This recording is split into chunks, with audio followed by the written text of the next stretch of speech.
Also had some reporting today from the housing industry. Case-Shiller reporting home price increases slowing for a seventh straight month with interest rates rising. So what is the state of housing going forward? One of the big questions as we head into 2019. To National Housing Conference CEO David Dworkin. Hi, David. Hey, how are you? Good to see you. Doing well. Ty looks great. You can let them know. So as we go into 2019 here, I guess there's a couple ways that you could read this. One, that there has been some sort of a slowing, but two, year-over-year gains are at 5%, and I think most any homeowner would take that.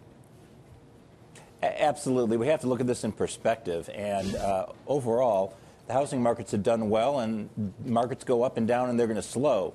I think the important thing to remember is that homes aren't like equities, and people don't buy and sell them like stocks. So when housing prices go down a little bit, it has a mild effect on the wealth perception. But overall, I think it's we're in pretty good shape, and we want to really see housing prices level off because they've gone up so much recently, and a lot of people can't afford to buy a home, and we need them to be able to do that. Level off might happen and is happening because of rate increases. I'm not sure you would be one to champion rate increases, but is that side effect in a way a net positive then? No, I mean, rate increases are a small factor, and certainly we want to ensure, housers hate rate increases, but we hate recessions even more. So I want the Fed to have enough bullets in their gun if we get into a recession that they're able to give the economy some boost.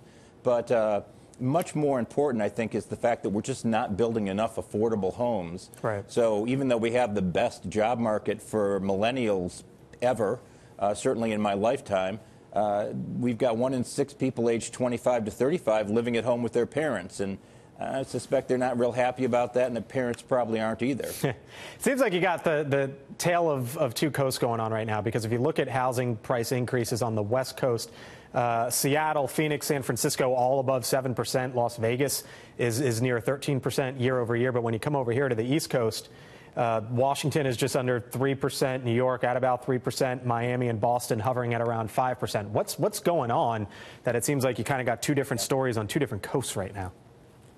Well, the law of supply and demand is never repealed. And so we've just not built enough housing on the West Coast. We need a lot more. On the East Coast, I think it's been more in line. But there are pockets where we got a problem. And in some industrial cities, we have too many homes still, and that has made housing appreciation more modest in the wake of the crisis and more severe during the bubble. Speaking of the West Coast, what's going on in Seattle? Because the last 2 months have seen 1% plus decreases. We've seen Amazon announce that they're coming over here to the East Coast. Does that have anything to do with it? Or I mean, on its face, to see a percentage decline month and then the next month seems problematic. Well, I think there is some timing there, but for Amazon, their big problem was that it's just hard to hire more workers in Seattle because prices are so high, and they're coming off of their peaks because nobody can actually afford the prices that are being charged. In the markets where Amazon is moving to, you are likely to see some effect because 25,000 jobs in New York and Washington are real increases. But in Seattle, we still have a major crisis of affordable housing, and the homeless population in Seattle has grown at record levels in the last few years, right. And that's because there just aren't enough places to live that people can afford. David Dworkin, CEO of the National Housing Conference. Thanks for coming in today. Appreciate it.